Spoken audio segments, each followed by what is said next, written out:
Okay. My sweater is on the washing machine, and I finally found the thing for the hair. It was on my bed. But what I wanted to talk to you about is that I've been living in France for about 7 years, and for the first time on those 7 years, I finished reading my first book completely in French. So I went to the store and I was looking for a book because I have a friend that she actually reads. I don't like to read, and she was looking for a book. And when you are in the library, you feel inspired. I decided to get to it, and I was like, oh, okay, I'm just gonna get something that is easy read and whatever. So I'm gonna show you my first ever book that I read in French. Is this one? So basically, this is a methodology japonais. Okay. Let's do that. Okay. So basically, this book is about the things that this person learned in Japan, and the things that is this method called Kaizen. And she's telling, like, she's explaining everything how can you apply in different areas of your life. In Basically, the idea is that you do little changes that you can continuously do, because sometimes we want to change all at once, and the thing is that it becomes very hard. Like when you make a big change, you can do it, but it is hard to become a habit. It is very hard for it to become a habit. So basically, it says like the smaller the change, the easier it is to stick to it.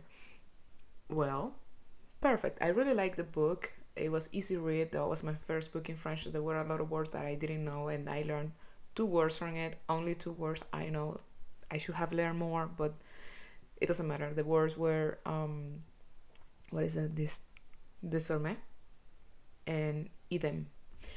Anyways, so I forcefully borrowed this book from my other friend that is very, very famous. It's called Atomic Habits. When I see this book and I'm like, oh, I know this book, I wanted to read it, but I don't like to read. So that's why I haven't read it. And I see this is up here. It says tiny changes, remarkable results. And I'm like, so this is basically the exact same thing that I read. Like, I just read this. So I'm reading the same 2 books with different authors. Well, not books, but ideas. Let's say these are ideas. I started reading it, and it's also a very easy read. I'm still on the introduction, but I kind of told my friend about it, and another friend, and she's like, oh yeah, it is just a book that somebody is writing, is talking a lot to make more pages. That's the difference. She said this is very repetitive, and I don't care. I just gonna read it because it's an easy read. That's what I need. And another thing, that this one is in English. uh, it is a pleasure to read again in a language that I can understand 80% of what it says, because the French one, I understood like the concept. I understood everything because I speak some French, but I didn't understand every word that they were saying. It's like, no, I don't even know how to pronounce it. I guess what I'm trying to say is that basically nothing. I'm just sharing this little story that is very stupid, but I'm just trying to learn how to speak to the camera and feel comfortable speaking in English. So let's do this exercise. I'm just gonna take one page here. It's just gonna read a paragraph to see how badly I do it. So let's go to motivation is overrated. Motivation is overrated. Environment often matters more.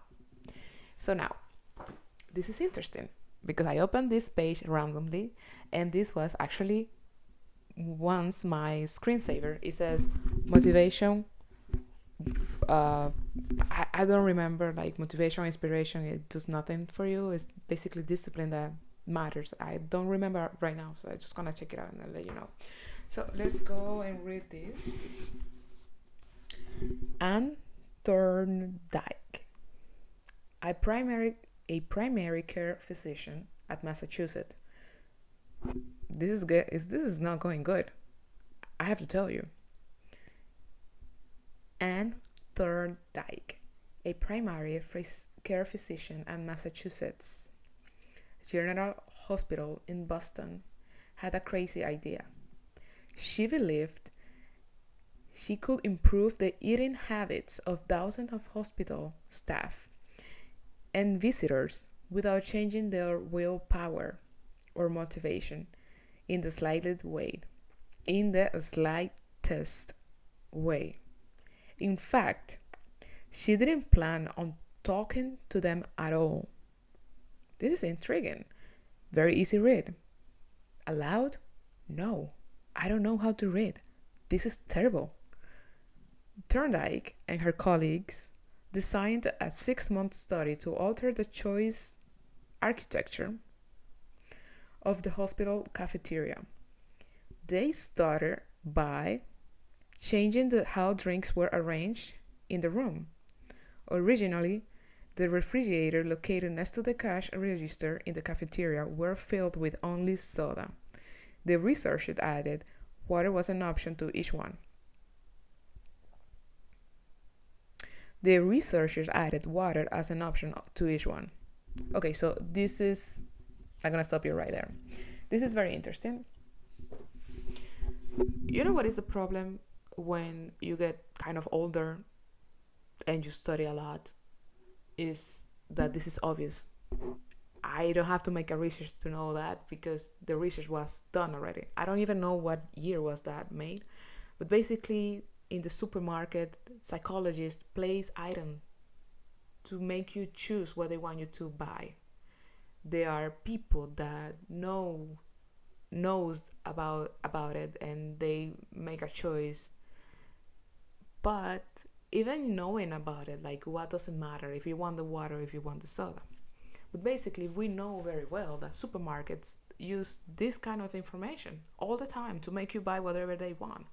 I don't need to make a research about it. Like, yeah, if you don't have fucking water, sorry, I don't know if I can say that word, but if you don't have water as an option, how come are you planning for people to get water? Like, people don't want to go through that barrier of just going and ask for water. People are not me. I love water and I have an issue if I don't drink water. I drink a lot of water. But most people, me included, if sugar is not available, most likely I'm not going to ask for it. You know what I mean? Yeah. So, yeah. Yeah. The idea is to remove the barrier, to give options to people to see the first thing. Okay, I'm not gonna judge, but from what I see, the book is an easy read, but I think it's exactly the same what I read all the time, and I feel that I just finished reading it. Now, this is another twist. I also mentioned the Kaizen book to my friend, and he's like, oh, I feel familiar with that word, and I don't know why. And then he told me, oh, that's Japanese. Finally, I got the word. So, that's Japanese. And he's like, oh yeah, I heard that this is like this method that they use in Toyota to produce cars.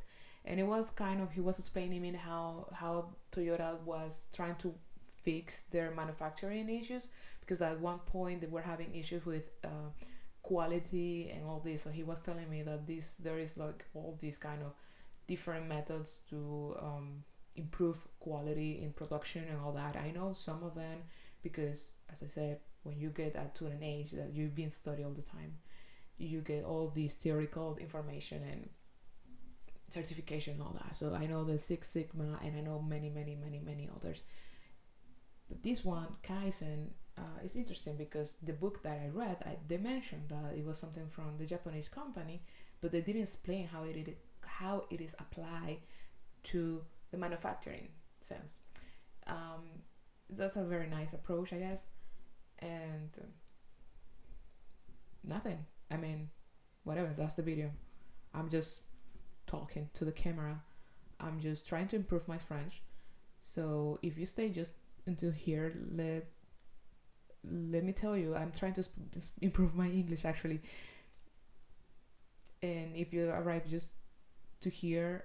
I think I should speak Spanish now. No, no.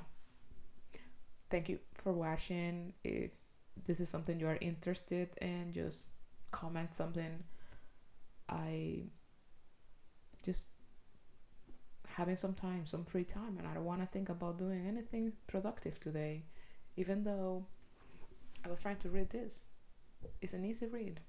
I just watch TV. I don't want to watch TV anymore. I rode a bike. I don't want to ride a bike anymore. I ate. I'm not hungry. I'm thirsty. Yes, I'm always thirsty. I want water, and I'm gonna get water. Get water.